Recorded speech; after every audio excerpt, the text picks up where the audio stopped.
அஸ்ஸலாமு அலைக்கும் வரஹ்மத்துல்லாஹி வபரகாத்துஹு. ஏப்ரல் 1ஆம் தேதி மாவனல்ல ஜமாத்தே இஸ்லாமி கிளையினுடைய 20வது இரத்த தான முகாம் நடந்தது. நானும் பிளட் டொனேட் பண்ணலாம் அப்படின்னு சொல்லி காலையில அங்க போயிருந்தேன். பிளட் டொனேட் பண்றது எனக்கு இது ஃபர்ஸ்ட் டைம் இல்ல, நான் இதுக்கு முன்னாடியும் பண்ணி இருக்கேன். வழமையா நைட் தூங்குறதுக்கு கொஞ்சம் லேட் ஆகும். ஆனா பிளட் டொனேட் பண்ணும் அப்படிங்கறதுனால நைட் சீக்கிரமா தூங்கி காலையில சீக்கிரமா எந்திரிச்சு நல்லா சாப்பிட்டு நல்லா தண்ணி குடிச்சிட்டு அதுக்கப்புறமா தான் பிளட் டொனேட் பண்றதுக்கு போனேன்.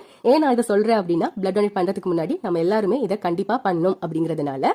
அதோட பிளட் டொனேட் பண்றதுக்கு என் கூட இன்னும் 2 பேர் வந்திருந்தாங்க. அவங்க எதனால பிளட் டொனேட் பண்ண வந்தாங்க அப்படிங்கிற விஷயத்த நான் கண்டிப்பா உங்ககிட்ட சொல்லியே ஆகணும். இந்த இரத்த தான முகாம் நடக்கவிருக்குங்கிற அந்த போஸ்ட பார்த்ததுமே எனக்கு தோணுன முதல் விஷயம், பிளட் டொனேட் பண்றதுக்கு மக்கள் பயப்படுறாங்க. எல்லாரும் அப்படிங்கறதல்ல, பெரும்பாலானக்கள் வந்து பிளட் டொனேட் பண்ணா நம்ம உடம்புல இருக்கிற இரத்தம் இல்லாம போயிருமோ, நமக்கு பலவிதமான நோய்கள் வருமோ அப்படின்னு நினைச்சு பிளட் டொனேட் பண்றதை அவாய்ட் பண்றாங்க. இது வந்து இரத்த தானம் பற்றி நம்மளோட மக்கள் மத்தியில சரியான ஒரு புரிதல் இல்ல, சரியான ஒரு விழிப்புணர்வு இல்ல அப்படிங்கறதுனாலதான். அதனால மக்கள் மத்தியில இரத்த தானம் பற்றி ஒரு சரியான புரிதலை ஏற்படுத்தணும், அவங்களுக்கு ஒரு விழிப்புணர்வை ஏற்படுத்தணும், இரத்த தானம் செய்யறதுக்கு அவங்கள ஊக்கப்படுத்தணும் அப்படிங்கிற காரணங்களுக்காக வேண்டி என்னோட யூடியூப் சேனல்ல நான் ஒரு வீடியோவை பதிவிட்டிருந்தேன். அந்த வீடியோவை பார்த்ததுக்கு அப்புறமா நாங்களும் பிளட் டொனேட் பண்ண போறோம் அப்படின்னு சொல்லி என் கூட இவங்க 2 பேரும் ஃபர்ஸ்ட் டைம் பிளட் டொனேட் பண்றதுக்கு வந்திருக்காங்க. இவங்க மட்டும் இல்ல, இன்னும் சிலரும் வந்து எனக்கு மெசேஜ் பண்ணியிருந்தாங்க. வீடியோ பார்த்ததுக்கு அப்புறமா நாங்களும் பிளட் டொனேட் பண்ண போறோம் அப்படின்னு சொல்லிட்டு. உண்மையாவே எனக்கு வந்து அது அவ்வளவு சந்தோஷமா இருந்தது. ஏன்னா என்ன காரணத்துக்காக நான் அந்த வீடியோ பண்ணேனோ அந்த காரணம், அந்த நோக்கம் வந்து நிறைவேறி இருக்கு. ஒருத்தங்களோ 2 பேரோ பிளட் டொனேட் பண்ண வந்துட்டாங்கல்ல, அது எனக்கு போதுமா இருந்தது. உண்மையா அது ஒரு பெரிய சந்தோஷம் தான். அந்த சந்தோஷத்தோட பிளட் டொனேட் பண்ணலாம் அப்படின்னு உள்ள போனாச்சு. அங்க வந்து லேடிஸ்க்கு கீழ் ஃப்ளோர்லயும் மேல் ஃப்ளோர்ல வந்து ஜென்ஸுக்கும் பிளட் டொனேட் பண்றதுக்கு வேற வேற அரேஞ்ச்மெண்ட் பண்ணியிருந்தாங்க.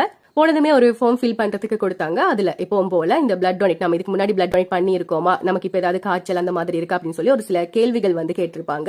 அதுக்கு நாம் ஆம் இல்லை அப்படிங்கிற பதில கொடுக்க வேணும். ஃபார்மா ஃபில் பண்ணி எடுத்துட்டு நம்ம லைன்ல போய் இருக்க வேணும். அப்போ நமக்கு குடிக்கிறதுக்கு ஒரு கிளாஸ் தண்ணி கொடுத்தாங்க. ஃபுல்லா குடிச்சு முடிச்சாச்சு. நம்மளோட எடையை செக் பண்ணி மார்க் பண்ணிப்பாங்க. நம்ம 50 கிலோக்கு மேல இருந்தோம்னா நம்மளால வந்து பிளட் டொனேட் பண்ண முடியும். அப்படியே நம்மளோட ஃபார்மையும் பார்ப்பாங்க. நம்ம அதுல ஆன்சர் பண்ணிக்கிறத வச்சு நம்மளால பிளட் டொனேட் பண்ண முடியுமா முடியாதா அப்படின்னு சொல்லி சொல்லுவாங்க.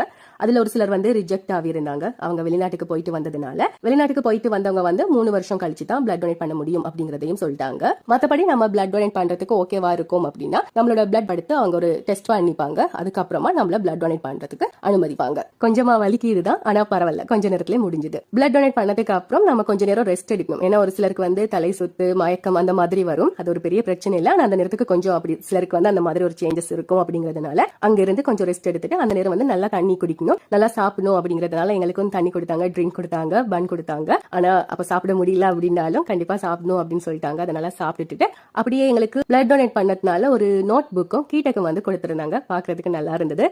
அதோட ஒரு 10-15 நிமிஷம் அங்க இருந்தோம். நமக்கு எதுவும் இல்ல அப்படிங்கிறப்போ பிளட் டொனேட் பண்ணோம் அப்படிங்கிற சந்தோஷத்தோட அப்படியே வீட்டை வந்துட்டோம். நான் சொல்ற சந்தோஷம் உங்களுக்கு புரியுமா அப்படிங்கறது தெரியல. ஆனா பிளட் டொனேட் பண்ணி பாருங்க, உங்களுக்கும் அந்த சந்தோஷம் புரியும்.